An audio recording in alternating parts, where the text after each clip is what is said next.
Chemical bonding के olympiad, NEET और जे के क्वेश्चन में हम आगे की तरफ आगे बढ़ेंगे आज। हो सभी स्मार्ट क्लासेस आए, सपने सजाएं, पढ़ाई में मस्ती हर दिन कुछ पाए। चलो चले हम सब नए इरादे लेकर, क्लास 6 से 8 तक बनाए कल के लीडर। करने आसान। तो नेक्स्ट क्वेश्चन है आपके लिए, CuCl has more covalent character than NaCl because।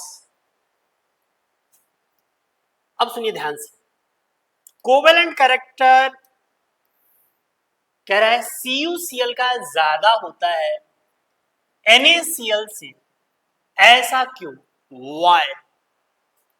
तो अगर आप CuCl में आयंस देखेंगे तो Cu plus and Cl minus, यानी Cu प्लस बनने वाला है इसमें, और यहां पर बनने वाला है Na प्लस।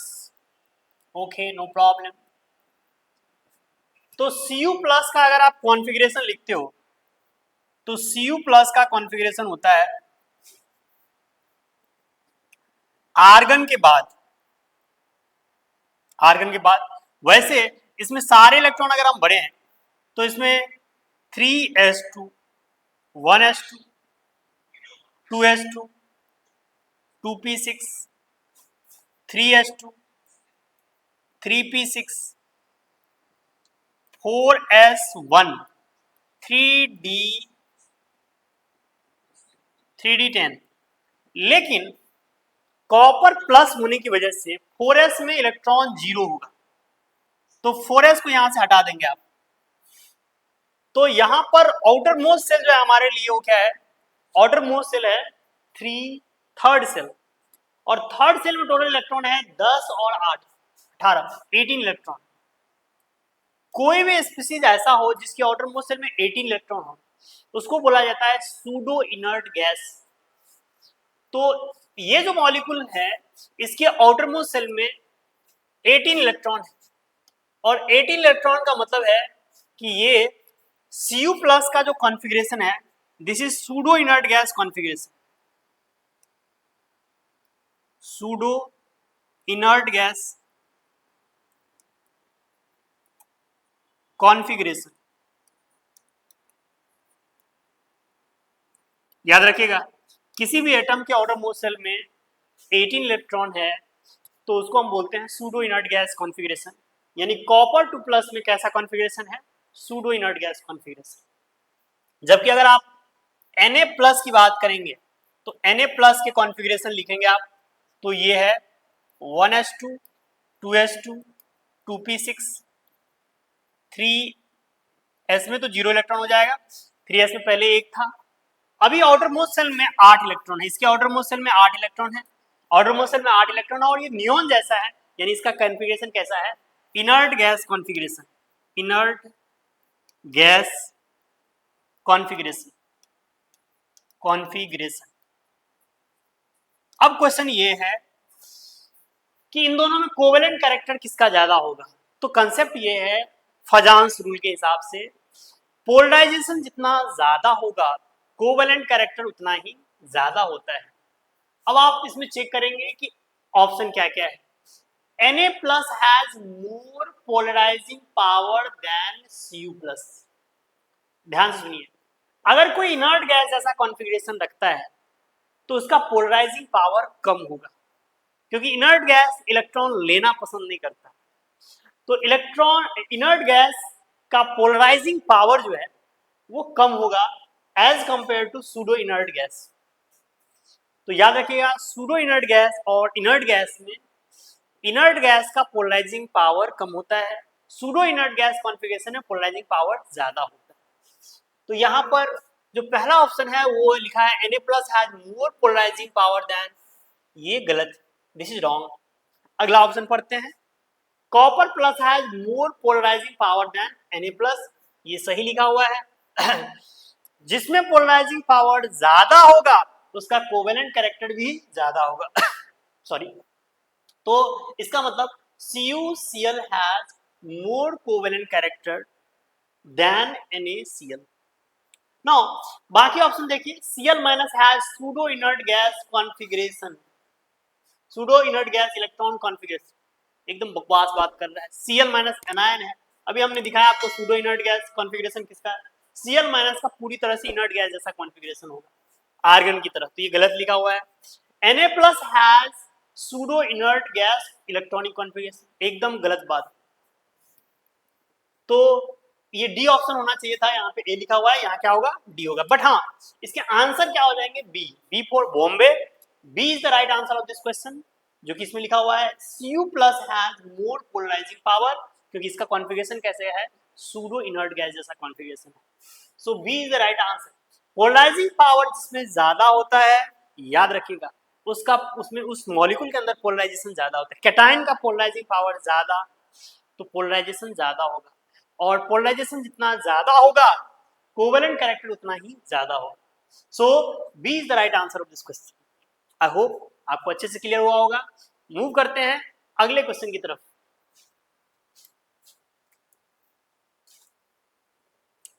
नेक्स्ट क्वेश्चन है जो कि ओलंपियाड के पेपर में आया था, और ये क्वेश्चन है the bond order in pair of bonded oxygen atom in ozone molecule are. Ozone molecule के बारे में पूछा जा रहा है आपसे। तो ओजोन मॉलिक्यूल का स्ट्रक्चर आप इस तरह से बना सकते हैं।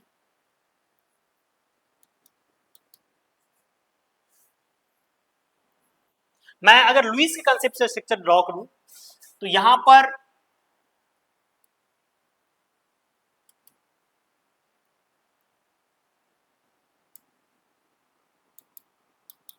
यहां पे माइनस आ जाएगा और यहां पे प्लस आ जाएगा। एक तो स्ट्रक्चर ऐसा पॉसिबल है, दूसरा स्ट्रक्चर इसी का रेजोनेटिंग स्ट्रक्चर, अगर मैं इस डबल बॉन्ड को इधर लेके आ जाता हूं, मतलब इसमें रेजोनेंस हो रहा है, अल्टरनेट करके पाई बॉन्ड और निगेटिव चार्ज है, तो ये ऐसे और इस तरह से निगेटिव चार्ज इधर, तो रेजोनेंस करके इसका स्ट्रक्चर ऐसा बन जाएगा O सिंगल बॉन्ड O-, और यहां पर double bond O plus charge. ये दोनों एक दूसरे का रेजोनेटिंग स्ट्रक्चर है। और फाइनली अगर आप इन दोनों मिलाकर रेजोनेंस हाइब्रिड बनाना चाहते हैं तो इसका रेजोनेंस हाइब्रिड ओजोन का इस तरह से बनेगा। बट हाँ, आपसे क्वेश्चन पूछा गया है कि इसका बॉन्ड ऑर्डर कितना होगा, तो बॉन्ड ऑर्डर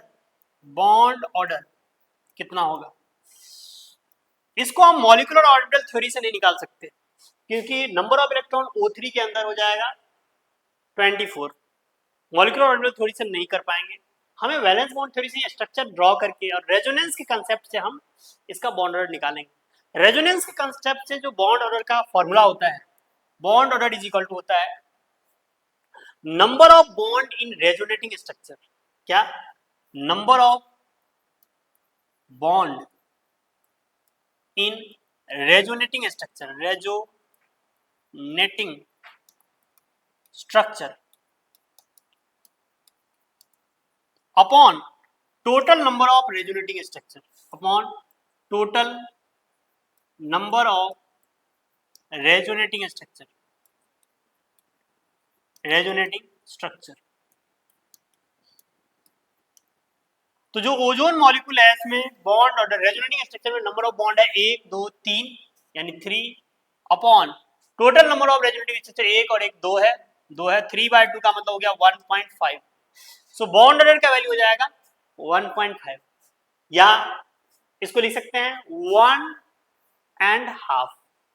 तो अब आप इसमें ऑप्शन देखेंगे, पूछा है the bond order in the pair of bonded oxygen atom in ozone, तो दोनों का बॉन्ड कितना हो जाएगा 1.5। So this is 1.5, this is 1.5, दोनों का बॉन्ड 1.5 हो जाएगा। So C is the right answer of this question. बाकी ऑप्शन तो गड़बड़ है, सी में ही 1.5 है, दोनों बॉन्ड का बॉन्ड कितना आएगा 1.5। So C is the right answer of this question. इस तरह से रेजोनेंस के कंसेप्ट से इस क्वेश्चन को इजीली कर सकते हैं आप। ऐसे क्वेश्चन जेई में भी आया है। मूव करते हैं हम नेक्स्ट क्वेश्चन की तरफ।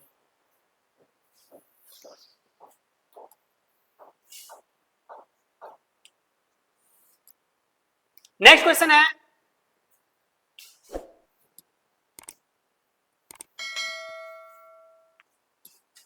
मॉलिक्यूल, ये आपको O3 का मॉलिक्यूल दिया है। The formal charge of oxygen atom 1 2 3 are respectively. हमें फॉर्मल चार्ज निकालना है।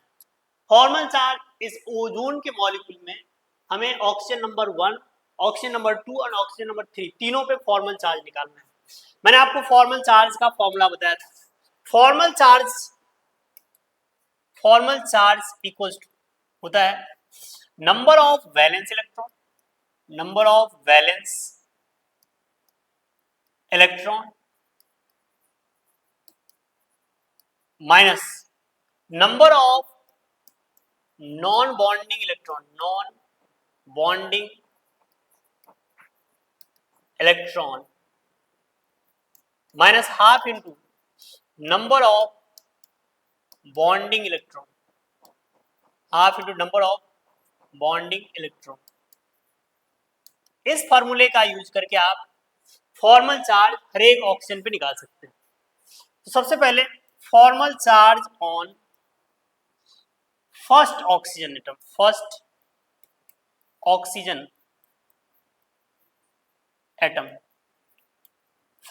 एटम पर फॉर्मल चार्ज कितना होगा?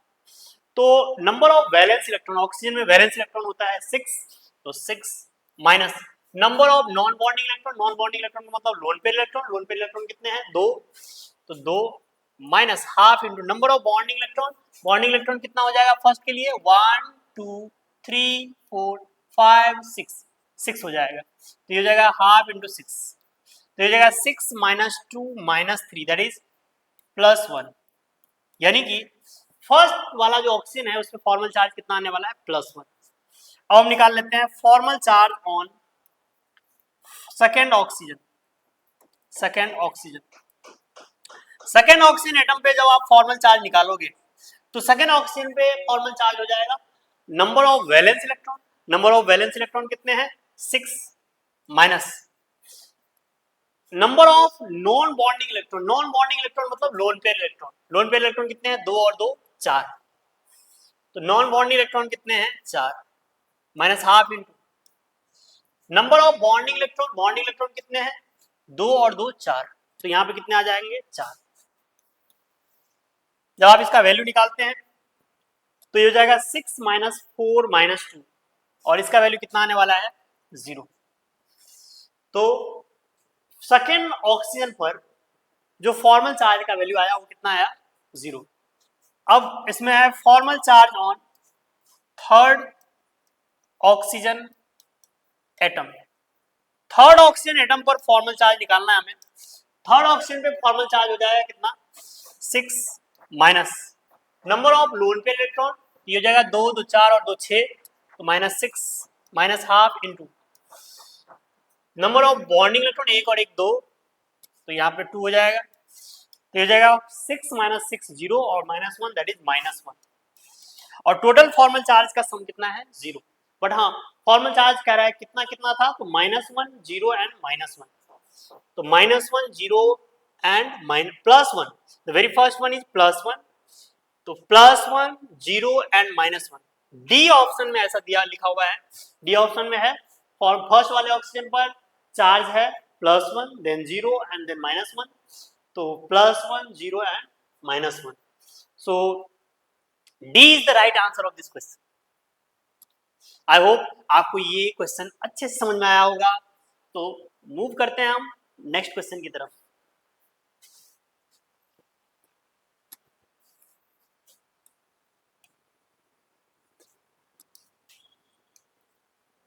आइए नेक्स्ट क्वेश्चन देखते हैं।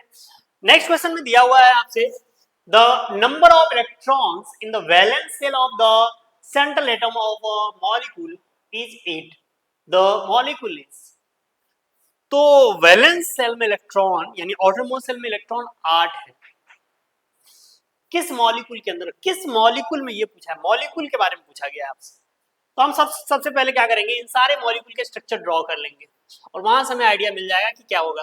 तो सबसे पहले BH2 का वैसे इसमें बनाना बॉन्ड होता है, बट हाँ BH2 मॉलिक्यूल ऐसे हम स्ट्रक्चर ड्रॉ करेंगे।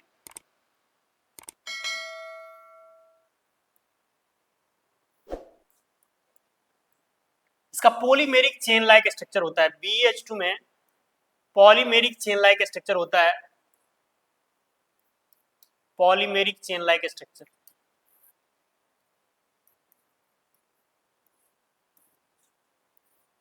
इस तरह से।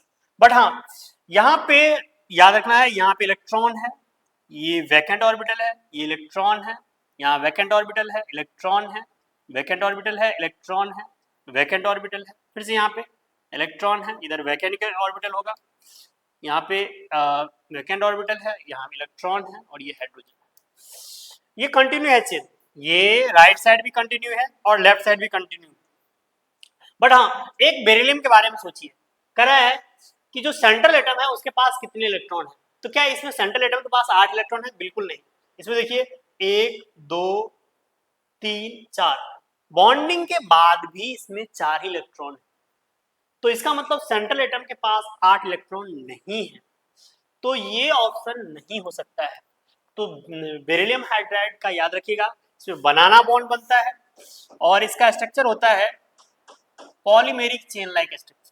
ओके, बट हाँ, इसमें ऑक्टेट कंप्लीट नहीं है बॉन्डिंग के बाद भी। SCl2 का स्ट्रक्चर आप ऐसे बना सकते हैं, सल्फर के आउटरमोस्ट शेल में 6 इलेक्ट्रॉन है और 2 क्लोरीन इस तरह से बॉन्ड बनाएगा, बेंट स्ट्रक्चर होगा।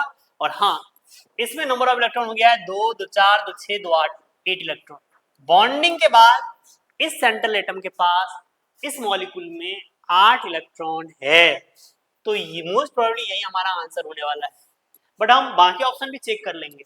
SF6 का स्ट्रक्चर यहां देख लीजिए, SF6 में सल्फर के साथ 6 फ्लोरीन जुड़ा हुआ है, 6 फ्लोरीन। जब आप इसमें 6 फ्लोरीन ऐड कर देते हो, बॉन्ड बना देते हो, तो नंबर ऑफ इलेक्ट्रॉन इसमें कितना हो जाता है? 6 2 12, तो इसमें 12 इलेक्ट्रॉन हो जाता है। हाइपर वैलेंट कंपाउंड है, ये 12 इलेक्ट्रॉन होता है, लेकिन आपसे पूछा था सिर्फ 8 इलेक्ट्रॉन चाहिए हमें, तो 8 इलेक्ट्रॉन के हिसाब से SCl2 ही आंसर होगा। हाँ, BCl3 एक और ऑप्शन है, डी ऑप्शन, जिसमें आपको BCl3 दिया हुआ है। BCl3 का स्ट्रक्चर ड्रॉ करेंगे आप, तो B single bond Cl, single bond Cl, single bond Cl। इसमें ट्राइगोनल प्लेनर ज्योमेट्री है और नंबर ऑफ इलेक्ट्रॉन इसमें है 2 2 4 और 2 6, 6 इलेक्ट्रॉन है। तो ट्राइगोनल प्लेनर और 6 इलेक्ट्रॉन है, तो ये मॉलिक्यूल भी सेंट्रल एटम का, इसमें भी नंबर ऑफ इलेक्ट्रॉन 8 नहीं है, यानी ये भी गलत है ऑप्शन। सो बाकी ऑप्शन इनकरेक्ट है, so D will be the right answer of this question.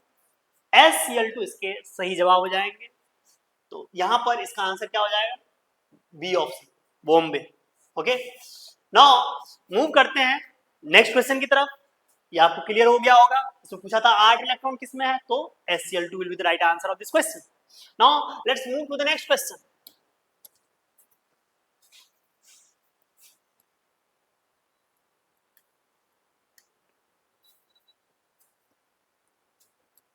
Next question है, hybridization of oxygen in diethyl ether is.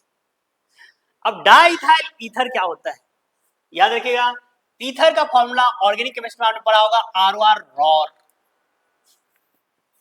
Diethyl ether, 2 ethyl group होना चाहिए, तो C2H5, this is ethyl group, and इधर भी C2H5, this is basically ethyl group. तो ये है diethyl ether, C2H5 OC2H5। ये क्या है? This is diethyl ether. इस डाइइथाइल ईथर में आपसे पूछा है कि ऑक्सीजन का हाइब्रिडाइजेशन क्या होगा, ये बताओ आप। तो बस आप देख सकते हैं, इसका स्ट्रक्चर ऐसे बना देंगे, यहाँ पे C2H5 आएगा और इसमें भी C2H5 आने वाला है और यहाँ पे 2 लोन पेयर आ रहा है। स्टेरिक नंबर हो जाता है 1 2 3 4, स्टेरिक नंबर 4, तो इसका हाइब्रिडाइजेशन हो जाएगा sp3, और sp3 हाइब्रिडाइजेशन है, तो C इसका सही आंसर हो जाएगा। सिर्फ आपसे हाइब्रिडाइजेशन पूछा गया है, सो C is the right answer of this question. तो आई होप आपको ये सारे क्वेश्चन अच्छे से समझ में आया होगा। ये क्वेश्चन JEE 2007 में आया था। तो आज की क्लास हम यहीं पे रोकते हैं। बाकी आपको और भी बहुत सारे इंपोर्टेंट शानदार क्वेश्चन नीट, जेई और ओलंपियाड के हम आपके सामने लेके आएंगे। फिलहाल आज के वीडियो में इतना ही। आपसे मिलते हैं अगले वीडियो में। तब तक के लिए अपना ध्यान रखिए। धन्यवाद।